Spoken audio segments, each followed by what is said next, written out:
¿Existe la filosofía latinoamericana? Un pensamiento periférico es un pensamiento situado. Europa se arroja sobre América Latina la herencia de los pueblos originarios, los proyectos de nación, el porqué de este pensamiento, el rechazo al colonialismo, la unión latinoamericana, la lucha de clases en Argentina, países subalternos, marginados, que no han participado de la centralidad de la historia. América Latina, filosofía y colonialismo. Encuentro 11. El marxismo en América Latina. 1. El problema colonial. 2. ¿Quién lamenta los estragos? 3. La trágica impotencia. 4. Las leyes de la historia y la necesariedad.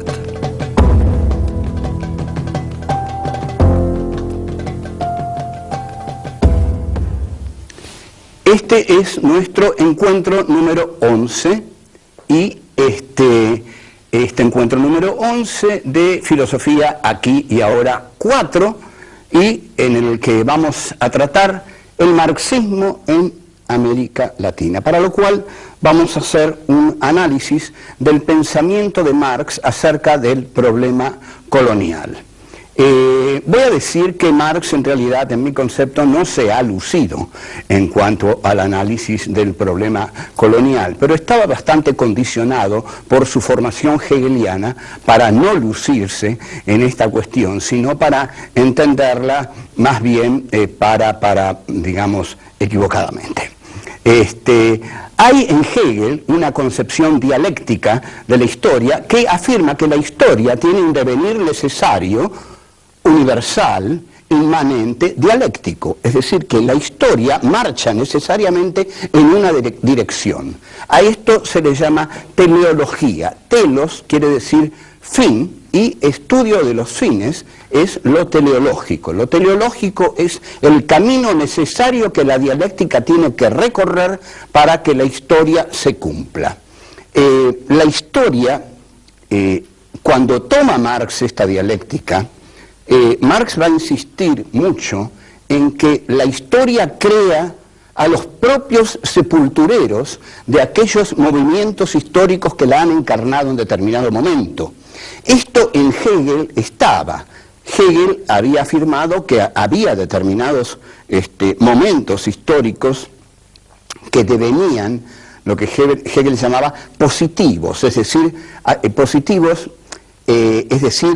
positivos en el sentido de no tener ya un posible desarrollo. La dialéctica justamente funciona a través de la negatividad. La dialéctica siempre niega para pasar a un nuevo momento. Entonces, en Marx, cuando Marx toma esta idea de la dialéctica hegeliana, la toma del siguiente modo, basándose en la Revolución Francesa. El feudalismo fue negado por la burguesía. Fue necesario, para que la historia continuara, que la burguesía, en tanto la clase más revolucionaria de la historia humana, para Marx, lo dice en El Capital y lo dice en el Manifiesto Comunista de 1848, la burguesía es la clase más revolucionaria que ha actuado en la historia. Pero la burguesía, al derrotar al feudalismo, crea a su propio sepulturero, que es el proletariado industrial. Entonces este es el movimiento dialéctico, necesario, interno de la historia. La historia tiene necesariamente este movimiento, dice Marx. Así como la burguesía enterró al feudalismo, va a ser el proletariado industrial, que es el fruto del desarrollo de la burguesía, el que entierre a la burguesía por el movimiento dialéctico de la historia, que va de negación en negación. O sea, la burguesía niega al feudalismo y el proletariado niega a la burguesía. ¿Y en quién deposita Marx esta exquisita tarea de derrotar a la burguesía y llevar a la humanidad hacia una sociedad igualitaria y sin clases? En el proletariado. Así que el proletariado tiene que universalizarse. Esto es lo que, esta es la trampa de Marx. El proletariado tiene que universalizarse. Ahora, ustedes observen que si el proletariado tiene que universalizarse, primero tiene que universalizarse la burguesía. Es decir, toda expansión de la burguesía va a ser bien vista por Marx. No le va a preocupar, porque en tanto la burguesía se expanda, de ella, de sus entrañas, va a salir su sepulturero, que es el proletariado industrial. Así, Engels, en 1848, habla de la conquista de México por Estados Unidos. Es un texto que a nosotros hoy nos sorprende, pero tenemos que comprender que para Engels la historia debía surgir de la planetarización de la burguesía. Entonces, Engels dice, es extraordinario, es positivo que Estados Unidos conquiste a los perezosos mexicanos, porque Estados Unidos va a llevar a México modernas relaciones de producción capitalista, y de estas modernas relaciones de producción capitalista van a surgir los proletarios modernos que van a derrotar a la burguesía y van a instaurar la dictadura del proletariado que va a conducir a la sociedad sin clases. Esta es la dialéctica tal como la veía Marx. Pero en esta dialéctica de Marx la burguesía juega un papel fundamental. Sin burguesía no hay proletariado revolucionario. Entonces, Marx tiene que apoyar todas las conquistas de la burguesía, porque necesita a la burguesía para que surja de ella el proletariado redentor que Marx necesita. En consecuencia, Marx es un impulsor de la burguesía en India, en China, en México, menos en Irlanda, aunque, pero Irlanda, ojo, lo vamos a ver, Irlanda es una colonia blanca, y ahí Marx ve bien el problema. Bueno, volvemos y ya vemos esto.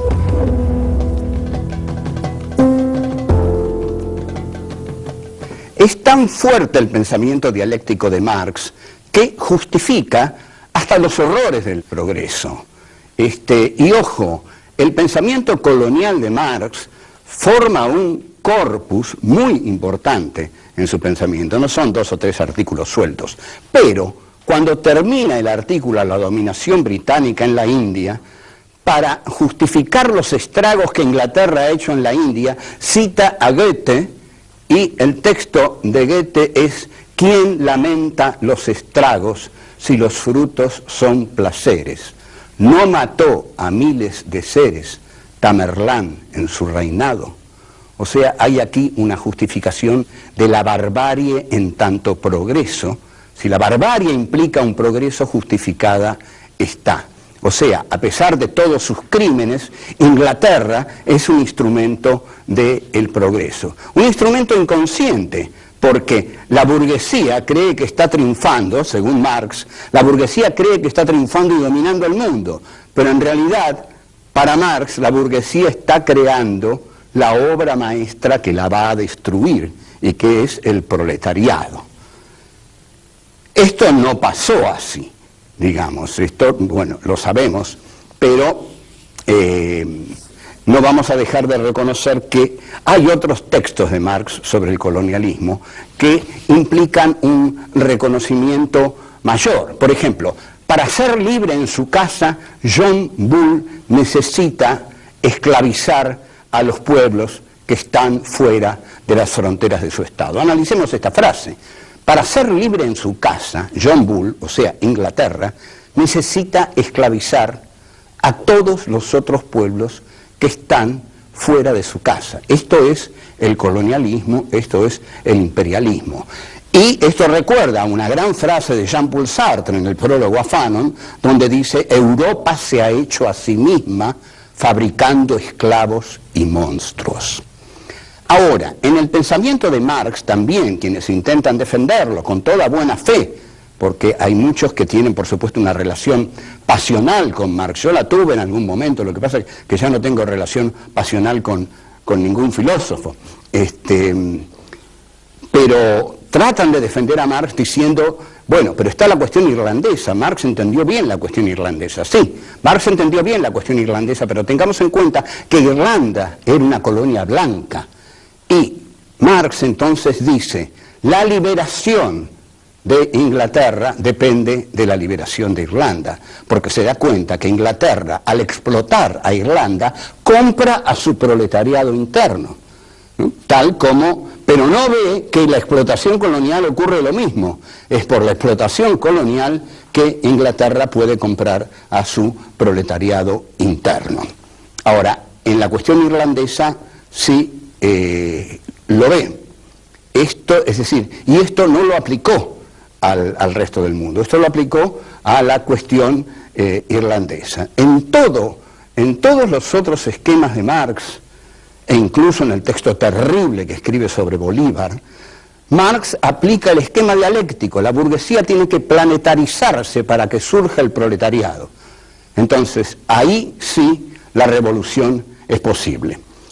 Al final de su vida hay una carta de la populista rusa Vera Zasulich, que conmueve un poco a Marx, porque Vera Zasulich le dice: nosotros aquí en la comuna rural rusa ya tenemos el socialismo, ¿qué tenemos que hacer? ¿Esperar 50 años de horror de la burguesía para entonces realizar la revolución? Y Marx se siente algo confundido y bueno, y le dice: no hay que tomar el capital como una teoría necesaria del desarrollo de la historia, no hay una fatalidad histórica, dice Marx. Pero en realidad la carta a Vera Zasulich es una carta, mientras que todos los textos de Marx son un corpus, e incluso en el Capital Marx cita estos textos avalándolos en su obra mayor, en su obra más trascendente. En suma, hay cosas que Marx no vio. La expansión colonial resultó retrógrada, resultó infamante para todos los países en los que penetró. No implicó progreso, implicó un atraso catastrófico. Entonces, por otro lado, lo que esencialmente no vio fue que la teoría de la dictadura del proletariado a través del Estado iba a generar dictaduras sanguinarias como por ejemplo las de Stalin. Y bueno, y terminó eso por no ver, y afortunadamente él que no lo vio, desdichados nosotros que lo vimos, que después de la Guerra Fría la que se impone es la burguesía neoliberal, que es absolutamente despiadada. Pero la burguesía neoliberal, y con esto cierro, no ha triunfado, porque un movimiento triunfa cuando soluciona los problemas que le había planteado su opositor. Y el neoliberalismo no ha planteado, no ha solucionado ni el problema de la desigualdad, ni el problema del hambre, ni el problema de la explotación. Al contrario, los ha agravado enormemente. O sea, Marx todavía tiene vigencia. Chao.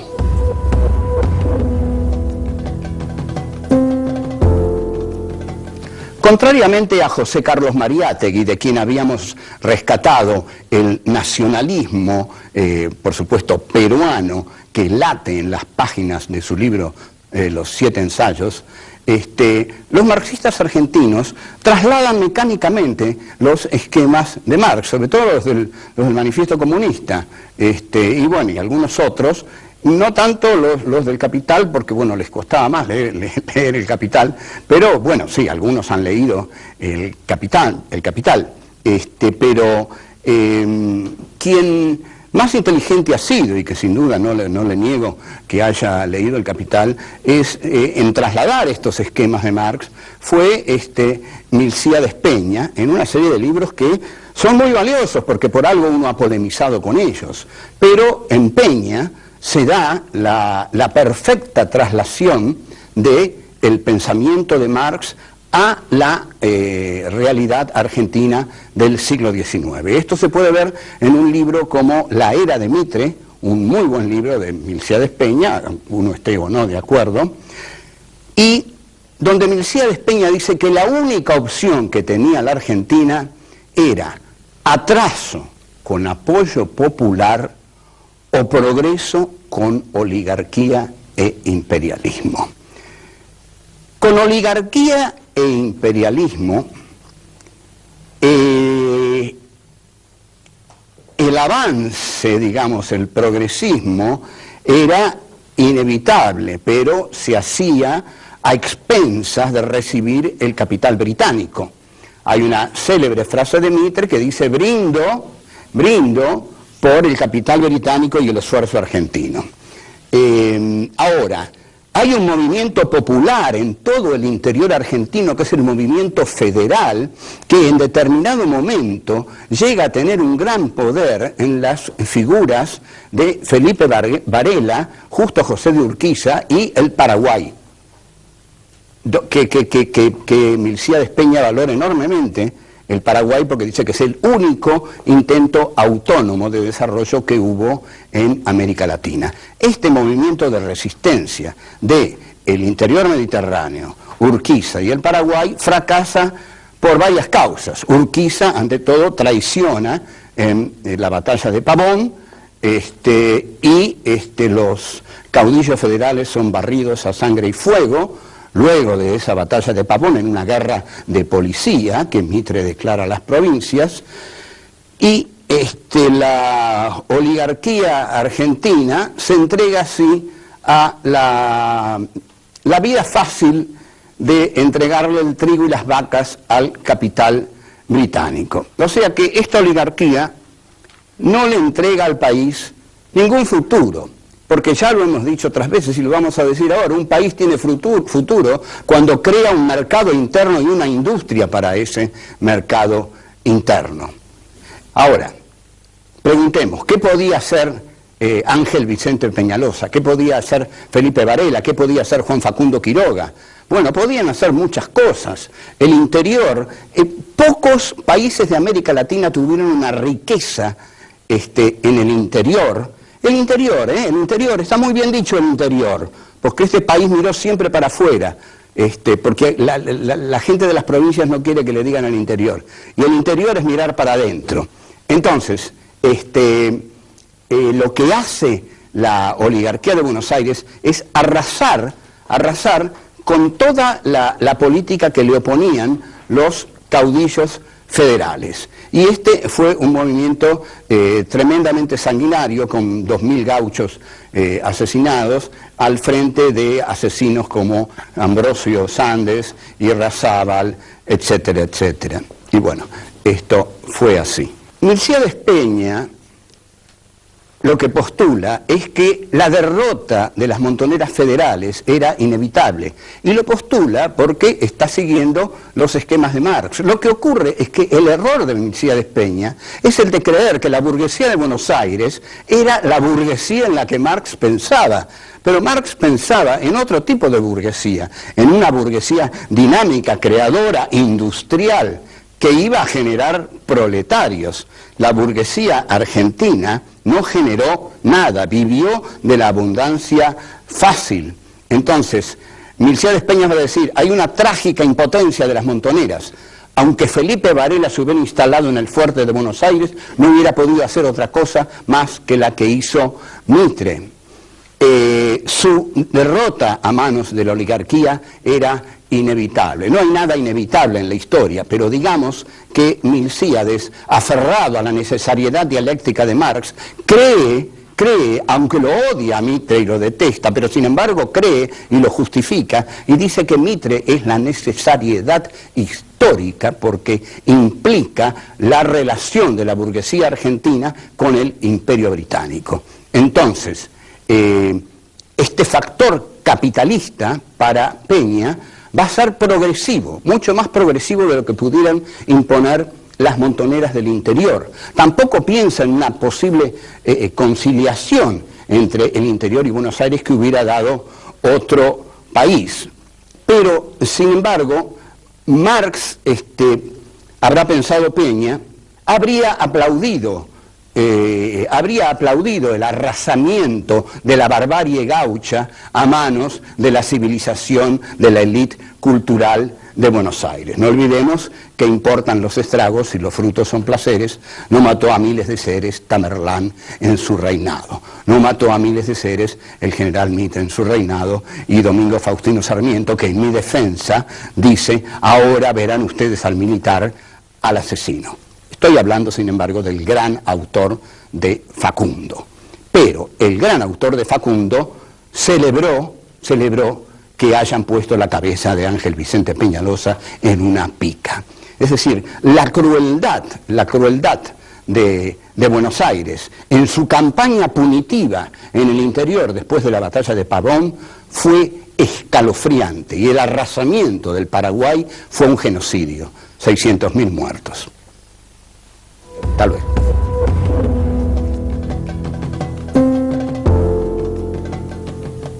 Nosotros estamos hablando de Argentina, pero ojo, todo esto es para América Latina. Todo esto ocurrió en América Latina. Las oligarquías nativas eliminaron a todos los elementos de mestizaje y a todos los pueblos originarios para establecer sus relaciones productivas con el Imperio Británico, y así ocurrió. Así ocurrió la desunión completa de América Latina, porque fue un gran triunfo de la diplomacia británica y las oligarquías nativas.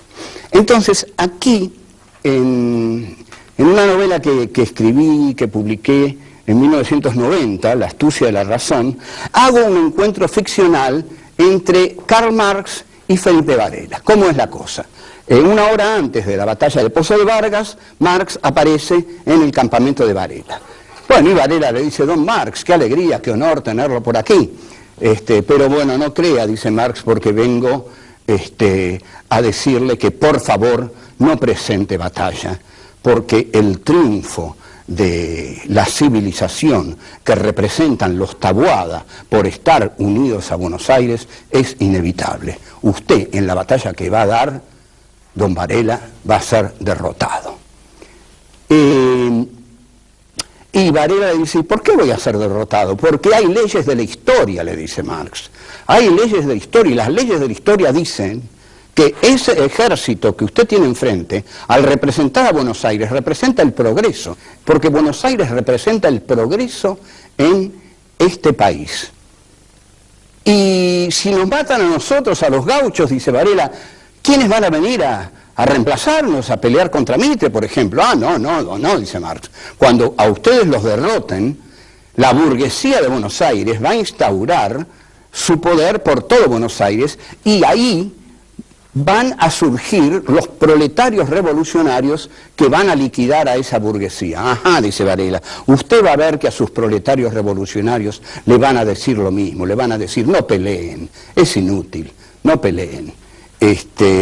Bueno, y se dan un abrazo, es muy emotivo el encuentro, y Marx se va, y Varela le dice: ¿cómo, no se queda a ver la batalla? No, dice Marx, ya sé el resultado. Bueno, esto lo que muestra es que había en Marx una concepción determinista en este aspecto. La dialéctica lo traicionó, porque la dialéctica le hizo ver el necesario triunfo histórico de la burguesía. La dialéctica le hizo ver que la burguesía tenía que triunfar en todas partes para que surgiera el proletariado revolucionario que iba a liberar a los hombres en todo el mundo. Para Marx, entonces, Felipe Varela representaba un orden arcaico, un orden precapitalista, mientras que Mitre, al estar aliado a la Europa capitalista, representaba el rostro más progresivo en la República Argentina. De modo que Marx, igual que Milcíades Peña, aunque con dolor, aunque diciendo qué pena cómo mataron a todos los caudillos, cómo fue arrasado el interior, y Peña se conduele más por la situación del Paraguay, pero en el mismo esquema de Marx, ¿no? Cuando dice, bueno, qué pena todo lo que ha hecho Inglaterra en la India, pero igual, qué pena, pero no hay más remedio, porque la historia tiene que avanzar así. Así avanza la dialéctica. Así avanza la dialéctica. Hay una necesariedad. Cuidado entonces con las necesariedades en la historia. Walter Benjamin, en sus tesis sobre filosofía de la historia, texto excepcional, hermético pero excepcional, dice: nada perjudicó más a la clase obrera alemana que pensar que nadaba a favor de la corriente. No se nada nunca a favor de la corriente. Al contrario, la corriente hay que hacerla, eso es lo que hay que hacer. La corriente, no hay corriente, no hay corriente. La corriente tiene que ser construida militantemente por los pueblos de América Latina. Y quizás estamos viendo algo de eso, ojalá estemos viendo algo de eso, pero no hay corriente en la historia, nada está determinado, nada está escrito. Lo único que es real es que los pueblos son los que escriben su propia historia, y también los enemigos de los pueblos escriben su historia, y por eso muchas veces masacran a los pueblos. O sea que la lucha por la libertad de los pueblos es la lucha contra los opresores de los pueblos. Esa lucha no está garantizada, no implica un triunfo ya necesario, sino que siempre tiene que hacerse. Y ahí, mejor que los mártires, son los luchadores. Mejor que los muertos son los vivos. Y son necesarios entonces los que quieran vivir para cambiar el mundo. Antes que esa idea de yo quiero dar la vida para cambiar el mundo, guarda. Mejor digamos, yo quiero vivir para cambiar el mundo. Es una óptica nueva, pero creo que mucho más positiva porque exalta el valor de la vida y niega la glorificación de la muerte que tanto daño hizo, al menos en este país. Chao.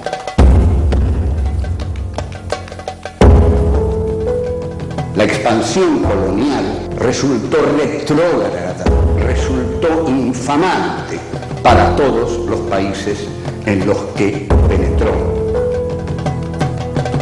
La burguesía argentina no generó nada, vivió de la abundancia fácil.